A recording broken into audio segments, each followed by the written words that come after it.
like only if you want me to pull them. So we're good. Yeah, I think it'd be good to show the slides when we get to that. We'll get there. Guys, welcome. We've got Agent Legend with us, Steve. We've got my buddy, best friend for like 1,000 years here, Nick Baldwin. If you don't know who he is, we run this shit together. So here we go.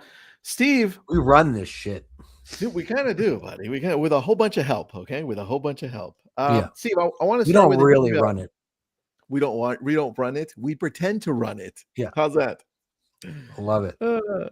Steve sent out a great email. And if you want to take a look at it, it's in Lab Code Agents. Just type in search Steve Gurton or go to my main page. I posted it there too. Steve, you sent out this email about data and how big companies like Zillow, Compass, and we're talking real estate specific. Obviously, we can go outside of real estate too, but specifically real estate. Mm-hmm. They've got this need for data because they understand the data play. And before we get there, your company is allowing agents, teams, brokerages to be able to also monetize data in a similar fashion. You're evening out the playing field. But first, explain to us why you think Compass is trying to pick up these legacy brands, right? Because we're seeing this happen. They'll become the largest real estate company by agent count. It's a massive big play. And Zillow's always going after data and buying companies, not only Follow Up Boss, but all these other companies as well. What's the play? What are we missing? Yeah, I don't think people are missing anything. It's more taking back the ownership of that information. And you know, we're in the business and we have a real estate team here in Minneapolis where you're kind of giving away that data. And we look to near term, where I think the title of even this session is like 98% of your contacts are wasted. And the goal is that people start viewing their database as more of an asset moving forward, because ultimately, and this is more my background, is like, what's the exit plan for anybody's business? We all get put in the ground. And so as you look at what has tangible value, every lead, every contact is a consumer or a household in your database. And that information is valuable to not just a real estate company in the forms of buying and selling of real estate, but look at all of the other transactions that take place at the home ownership level. Moving companies, HVAC companies, title, mortgage, all those other transactions that can take place. And we're all working our butt off with time and money. So we're out there shaking hands and kissing babies. And hopefully, if you don't already have a CRM, get one, but you're centralizing that information somewhere. And every little data point is worth something. It can be pennies, or it can be worth multiple hundreds and thousands of dollars as you accumulate those data points. And a lot of the folks I think that are tuning into this are spending a lot of freaking money generating leads. So I'm spending money. What's my cost per lead? And we look at the near term of just, hey, how do we convert those leads? But we want to start getting people's mindset in the form of like, turn the database into a finely tuned, predictable, scalable, and transferable engine for your company, or think about who wants that database in the future. And that's what we're really here to drill down. Steve, you said transferable. Nick and I interviewed Nick on LCA podcast. Stacy, what was her last name? She's your friend. Stacy Sauls. Okay. Remember in the conversation you and I had with Stacy, she mentioned one of the things that she's excited for 2026 was creating this referral opportunity where she takes agents' databases and then makes it part of her own company. What she is, it's when an agent on her team retires. I think it's called the legacy something or other. She calls it legacy. So when an agent on her team retires, they'll take that agent's SOI, and that agent can essentially have residual income forever, as long as someone in that database or someone that knows someone in that database continues to buy or sell. So the key there, what we want to get to is like, we live in a world of big data. Consumer data in the US is just readily available for us. And getting your hands on that data used to be cost prohibitive. It's not anymore. It is readily available. And so if you understand the who in your database and not just viewing people as contacts in a spreadsheet, Bill Smith with this number and email, but if you know that Bill Smith makes $150,000 a year, he has 2 kids, he loves the Cowboys, right? Those little data points are incredibly valuable. And we kind of have this one track mind of like, we're hamsters on a wheel. I'm only as good as my last deal. But if you really harvest that information, sometimes we make it more complex than it really has to be. But just think about who wants to get their hands on that information. So when you talk about the handcuffs of real estate agents, that's how a lot of people exit. They just say, hey, I have referrals for you and I'm going to twilight myself and give me a cut of the deals. No, you should be able to hand over a stream of contacts that just consistently show up for whoever is going to acquire them. And they should pay you 5 times, 6 times the value of that asset. And that's how really great businesses transact. And we always kind of think that the larger companies can do that. Well, no, we now at Agent Legend, we manage nearly 4.5 million contacts for our clients. Think about that breadth. And so the insights that we can provide to them, and you're seeing a lot more of this, is the insights. Those should direct the daily operations of our clients in terms of the revenue driving that they're doing. But hey, what about the lifetime value of every prospect and developing a system that can not only sell them a home, but refer them to a moving company along the way, and these other little transactions that come away with it. So I think we're pulling up some things. What I had our team kind of dissect a little bit is the economics, or a little bit behind the Compass deal, and like what we are really just fine-tuned. You typically, without a publicly traded company, you can't understand like what did somebody pay for this asset. But in the case of Anywhere Brands and Compass, it's publicly available. And so these first 2 slides, you saw 4.3 million contacts under management. And we see, just based on the stages, so we connect directly into our clients' databases, and we're helping them segment that database and we're enriching it, right? And then that dictates how we go to market with the communications and prospecting materials that we provide them.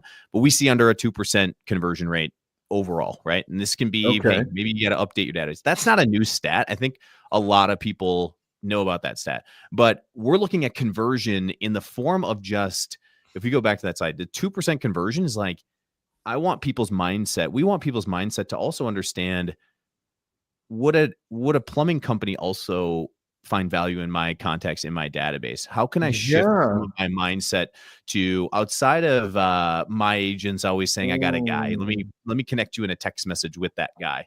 We live in a world where we know their pain. Think about us as real estate professionals. We think about how expensive lead generation has become. There's no better lead than that warm handoff to a partner of yours. And so how do you set up an ecosystem that on your P&L now becomes a revenue driver for you? So you don't look at poor conversion and your margin on converting leads is so low. Well, no, you can find other really great opportunities to monetize that contact that you paid money for. And so that was the purpose a little bit behind kind of teeing this up. But if you go to the next slide, I want to break down what we're continuing to just dive into within our system is to kind of peel back the layers of the onion regarding the pending transaction with Compass and Anywhere. So the total value that Compass is currently, perceived to be under contract for $4.2 billion, massive number. And what we find is very telling, and I think Tristan, Nick, we went through this before, is like, look at what they're actually buying, right? Like, are they buying these name brands and the systems that they have, or are they buying the content creation that comes along with them? Are they buying the consumer information that comes along with them, knowing if you open up their K1s and you can see their investment documents publicly available, look at how they're looking at diversifying revenue streams. And so agents are a revenue stream. The buy sell is a revenue stream, but there's all these different ancillary revenue streams for the business. And what's most profitable typically tends to be the 3rd or 4th engagements with these people. So if you continue along here, we break it down as to what they actually, so this is for anybody that is in acquisition mode, right? We work with teams that are like, I want to expand my reach. And so you can do that organically, kind of go to a market and recruit on your own, and build a business that way. Or you can go out and acquire, somebody that may be on the latter stages, or perhaps ingesting their database into your system. But at the end of it, they acquired like 300,000 new agents with this acquisition. And so that equates to like $14,000 per agent, which is just mind blowing. When you get down to that number, it's like, holy cow, that seems like pennies on the dollar on the surface. And that in its own right is like, okay, now we're getting a little bit deeper. Okay, $14,000 per agent. If you go to the next slide, look at what they're potentially getting. And this is an estimate, right? Assuming at least 5,000 contacts in a database, we arrive at that number just based off what we see on average for each one of our customers. We have some that have over 500,000 contacts in their database. They're marketing powerhouses. We have others that they're a couple hundred, but in the median is about 5,000 consumers, right? These are people. And so I'm acquiring people. And with those people, if it's in a database, most of it isn't. So think about that for a second. If it's just in your phone or in your head, you're behind, and you need to centralize it, because that is what somebody, when they are interested in what you have, they're going to look at, like, how rich is the information and what can I do with that information? We'll do another video as to why we acquired Agent Legend. Like, it's a very similar methodology around the insights and data that the company was sitting on. And we always get fixated on the end deliverable. But now let's look at 1.5 billion consumers. Now get down to the next one. And this is like, we all kind of get fixated on cost per lead, but like under $3 cost per lead data. So that is right there. We look at, like, we're fixated on, I got to buy this, I'm buying either households in my farm. But what if that farm was connected to a Sotheby's agent that is in your ecosystem, and you can unlock and give them the power? Compass, right? How does Compass now build the ecosystem to power that agent to get more out of? They just bought sub $3 cost per lead, which for us, we're still digging and we're still finding out, but it's just fascinating. So for those that are watching this, take $2.80, go into your database, pull up whatever you're using, Lofty, Follow Up Boss, and just do the math really quick. And you can get a benchmark based on a comp, right? This is a comp. So that's a way that you can just get, and it all depends on how quality your information is. So keep that in mind as well. So if you don't have your database cleaned up, highly recommend you do that. Get it segmented, have it so that if anybody wanted your playbook, you could just get an NDA in place first and foremost, but hand it over and say, here's how we do what we do. We know more about our local market and our consumers than anybody else will. So sub $3 cost per lead. And I mentioned this early on. So the rest of this, we don't need to go too much in depth, but I want to take people through just to get to that $2.80, $4.2 billion purchase price. And you'll see there, if you actually dig, they're using a combination of cash and a lot of debt. So if you were actually just looking at how much cash they're paying, it's even lower. It's going to be closer to like $2, I think, once you strip out the $2 billion worth of assumed debt that they're taking on. So that's a different conversation. But this is now more of, for the mindset shift of big data is available. How can you create in your database a way for anybody and to provide more value? At the end of the day, this is all about the consumer. But the more you know about the consumers in your database, this is just how we help our customers visualize this, as most people are fixated on, I just want to know who's going to buy or sell.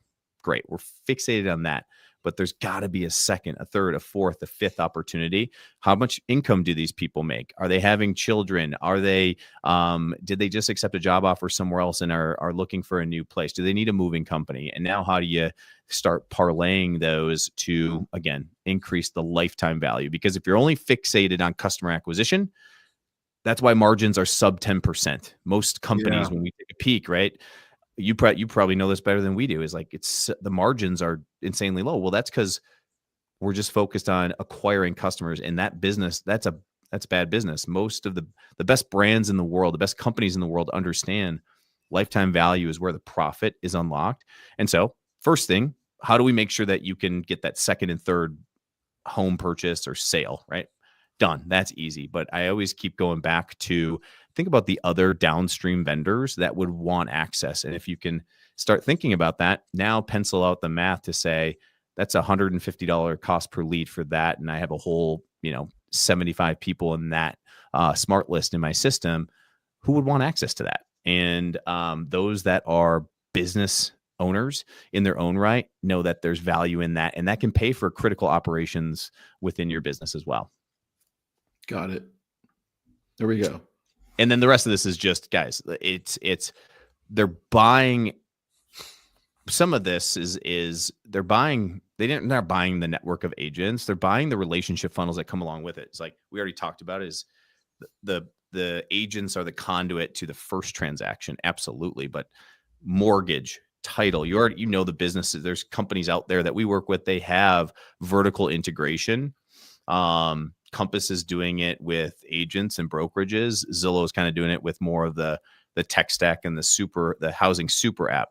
They're buying those funnels of like front line of defense, sub $2.80 cost per lead. And now look at what they have the ability to do with the downstream vendors that they can partner with as well. So you're telling us instead of these companies coming in and offering all of these different ancillary items to your clients, you're saying, hey, why don't you just enrich your own data and make all of those connections and either deepen your relationships with title, insurance, solar, or create some type of a reciprocation that's illegal, obviously, right? Yeah. We don't want to have a RESPA violation like Zillow's class action lawsuit in Seattle.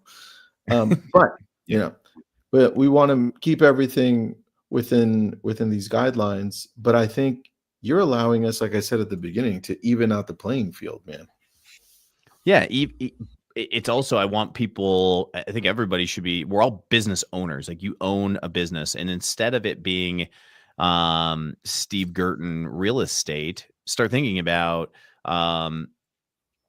who would want what you're building day in and day out. We work tirelessly for the income generation, but ultimately there's got to be the harvesting of all your hard work. And so we work our butts off to create teams, or we have operations.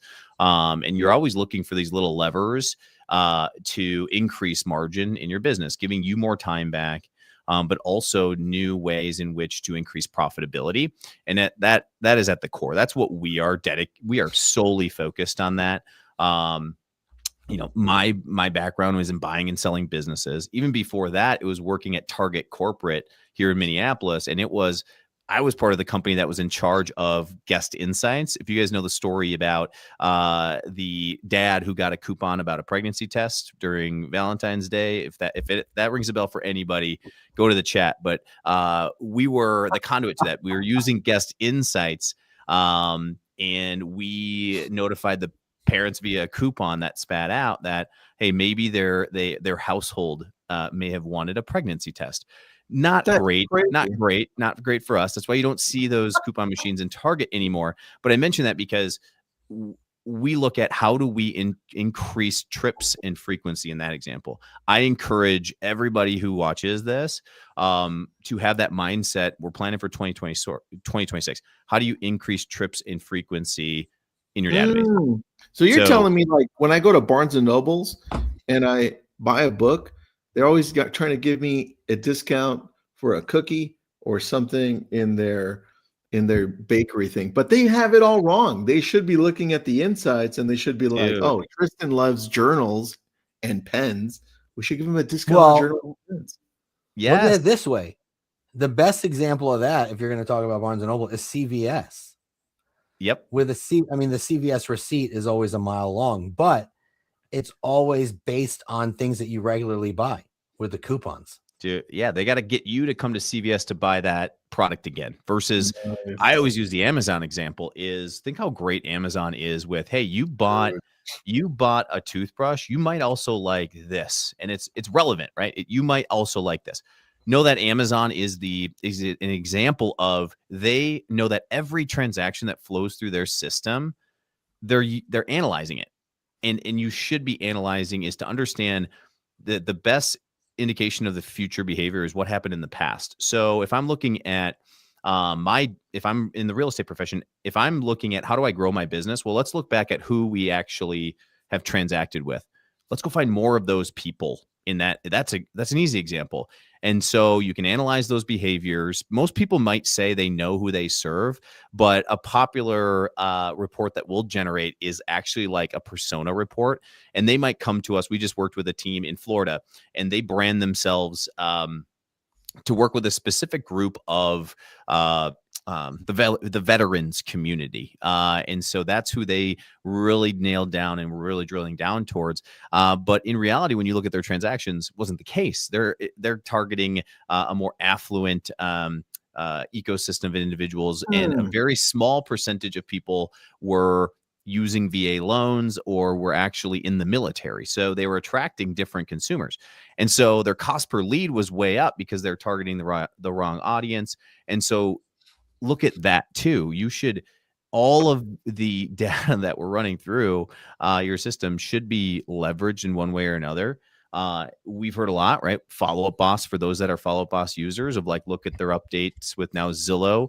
And that's good and bad, right? I think, well, there's two frames of thoughts there. It's like, the good is that they're going to help you theoretically, giving you better access to data and information.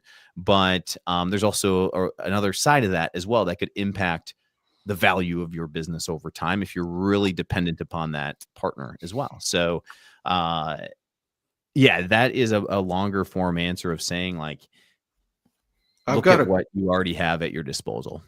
I've got a question for you about two things. One, when we're enriching the data through Agent Legend, right? Yeah. Because that's what you guys are doing. You guys are giving us all these different points, making them viable leads. Do you also give data about stuff they're buying? Like, because you just made me think, like, if I'm going to Amazon and I'm buying like pens and journals, it's going to be like, you should also buy this journal, right? It knows what I like. But if we're going to our clients and we're more along the lines of we're building relationships, and we want to connect with them by handwritten notes and gifting stuff, pop buys. Do we have that data as well in there, the stuff that they like to buy at different places, or is that not data that you enrich with? Just a random thought. We've seen a number of different use cases because we serve real estate, mortgage, and then home services as well. And so there's different enriched data points that our customers want. But like, we have 1,600 unique data points that we're going out and we're buying, right? So we buy our data. So it's a lot. And so to make it actionable, we have to distill it down into the most common is, and we see this a lot, is you get a lot of activity generated through your database, and filtering through the noise is very difficult because, again, time and money to filter through the noise. I either have to, if I have a growing database, I'm either investing in tech tools to help me automate some of the communications to those individuals. We're one of them. But even that can be tough to do. It's inefficient to a certain extent. And the other is I have to hire maybe staff to, hey, work this smart list that is ever growing and it never gets lower because we're just generating so much activity. You need to distill down who's a tire kicker and who's not. That is the number one use case for how people view our add-on to your database. So we provide a database manager. She is a fraction of the cost of what it would take to hire like a virtual assistant or even a full-time staffer on your team. And she's AI powered, big data powered. And so her job is to filter through the noise, find intent. Done. That's the first use case. The rest of the use cases could be stuff as simple as like, do you know the birthdays of your contacts? Think about real estate, like where we love bomb on people. So we go to birthdays. Do you know who's of your list of 100,000 contacts, who's a first-time home buyer, who's a move-up buyer, who's a downsizer, who's an investor? So think about creating smarter segments. And so that's the data layer that then dictates what I do with it next. So now you add on your next tech tool. It could be all of the vendors that I see in your ecosystem that are really powerful, but now you can create even more personalization around how you're talking to them, Tristan. So that example of the pens and whatnot, it's like, well, then how we view it is if I were to send out a notice and maybe it's inventory about a zip code because they registered on my IDX website. Well, I can even now go a layer deeper to make sure that when I send out inventory via automated emails, that I'm sending the applicable inventory of price points and maybe the hero image of who's on there. If it's a first-time home buyer, maybe it's a millennial couple with a dog, right? That's what the biggest brands do really, really well. And now it's available to us. So if you can get smarter in how you execute versus just throwing money at the problem, but you don't actually know what the problem is, you're just burning a lot of that cash. So you need to have that data strategy and that data layer. And so that's really where our team is dedicated. The focus is, as you bring this full circle of like what most of your people know, Agent Legend is communications platform, right? Communications. We know how to communicate. But because rising costs of messaging, you got to get smarter about who you're reaching out to. So now think about bringing a rifle approach to that versus a shotgun approach. And so you're getting equal or even better results, reaching the right people, right message, right time. And then all those other data points that you mentioned, like we can add them. It's just about why, right? Why are we enriching certain data points? I guess if they're like, if I'm building out a relationship-based company, right? My team, and we're all reaching out to people, past clients. And if I have the information on each one of those, because now you've given me their birthdays, and you're like, oh, here are 3 suggestions based on all the data we know of the things you should be gifting them, right? Yeah. Like that, exactly. that becomes extremely powerful. Cool So, right. Steve, where do we start? Like if we're going to go into Agent Legend and we have a database, what should we expect to happen? Yeah. So think about the database manager. The first thing is going to be we'll do a complementary database analysis. We'll show you the health of the database. A lot of people, like, we clean up a lot of the missing or incomplete information. That's contact records. It's name, phone, email, address if you don't have it. As we start there, and then we get to work on the segmentation of things, and then it's the so what, like what do we do? So then our system will start prompting you as a user. So think proactive outreach around like the wins that you have. I'll go back to the analogy of like hamster on a wheel. As real estate professionals, we're doing 75 different things.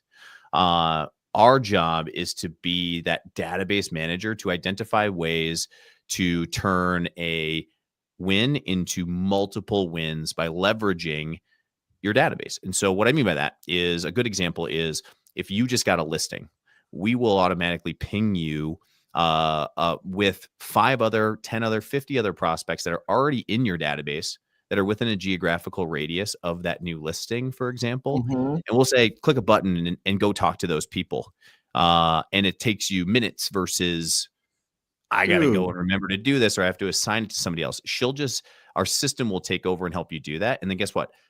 Our communications platform takes that, but it's all derived in that data. And so think about your relationship with your CRM. That's the first thing. We want to make sure that you are getting equal benefit to all of that information that you're pumping through there. I will refer to all of the tech tools that we invest in. Like, we are friends with the Fellow, Rooster, Real Scout, these great engagement and activity generation companies. Now it is, let's harvest that information. Let's not give it away. Let's make sure that you're using all those rich data and insights to help systematize, make your day-to-day more predictable. Transferability is so big. And then as you grow, how do I make sure that as my database grows or as my revenue increases, that my expenses don't have to increase in line with that? We want to make sure that you unlock margin, because scale is great, but I've seen a lot of companies crumble because they grew too quickly and they're just overhead. They're so heavily weighted. And so, especially now, you see so many boomers exiting the industry, and you see a new regime of agents. You can either go and build on your own, or heck, let's go out and acquire really good businesses and inject them into a systematized process. But it all goes back into the boring stuff. Like, our stuff is boring. Like, data, for those geeks that are out there that love to look at it and love to really analyze some of that information, great. Would love to connect with you. But at the end of the day, most of our clients are like, just tell me how this is going to turn $1 into $3 and then prove it. And so the attribution, well, guess what? We're a database business. We can make sure that we're measuring to help you out as well. So that just makes like the equation of like, I put $1 in, get $3 out. And that goes with lead vendors. It goes with agents that you're attracting. You know, the cost of hiring a bad agent. Like, great, let's figure that out.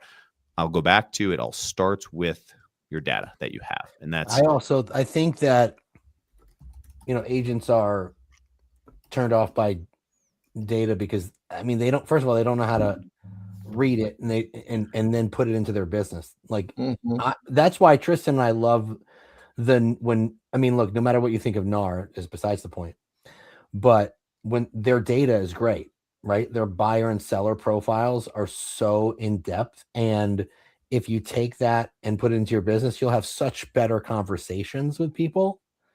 You know, like, and you have agents who are like, well, I don't see that happening in my market. Okay, great. That's fine. Like, it might not be happening in your market, but it's happening in a lot of markets. But look at the data, see what it's telling you, and have conversations around that. That's what it's there for. It's to help you have better conversations at the end of the day. It is. Yeah. Yeah. It's something that we're seeing more momentum as more people they're seeing the writing on the wall with whether it's the consolidation that's taking place. You see acquisitions taking place all over. And most of us kind of live in our own, we're just heads down working on our own business. And we're just beating the drum on making sure that there's awareness around this concept. And then for those that are in growth mode, or maybe you're winding down and you're looking at the next chapter is like, this is how you unlock a better exit strategy as well. And so we are very mindful of it. And so, like I mentioned, the 4.5 million leads under management, we're really at the kind of the beginning stages of where this leads us. Now think about the data and analysis that we'll be producing, and we're producing more of those resources to our customers as well around like, do you want to know the difference between a Zillow lead and a realtor.com lead? And I have a non-biased opinion of what that looks like across the nation. And we can drill down into certain geographies. That's the power of really where we want and the types of people that we want to make sure that we're assisting as well. So it's been fun to see the application within this vertical because it really hasn't been over the years. So I just want to give you an example of how you can use data, right? So, for example, there's a company I work with, and Tristan works with them too, that helps us with our YouTube videos for real estate. And they come up with all the topics and all that stuff. And one of the topics was about people moving from Texas to Michigan. And it was a video all about that. And I'm like, and I asked them, I go, what's the deal with this? Like, why would I make a video just about people moving from Texas to Michigan?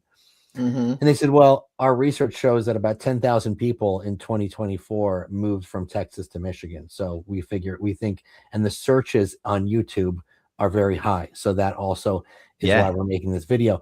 And I just met with a YouTube lead last weekend. They weren't moving from Texas to Michigan. They're moving from California to Michigan, similar weather, right?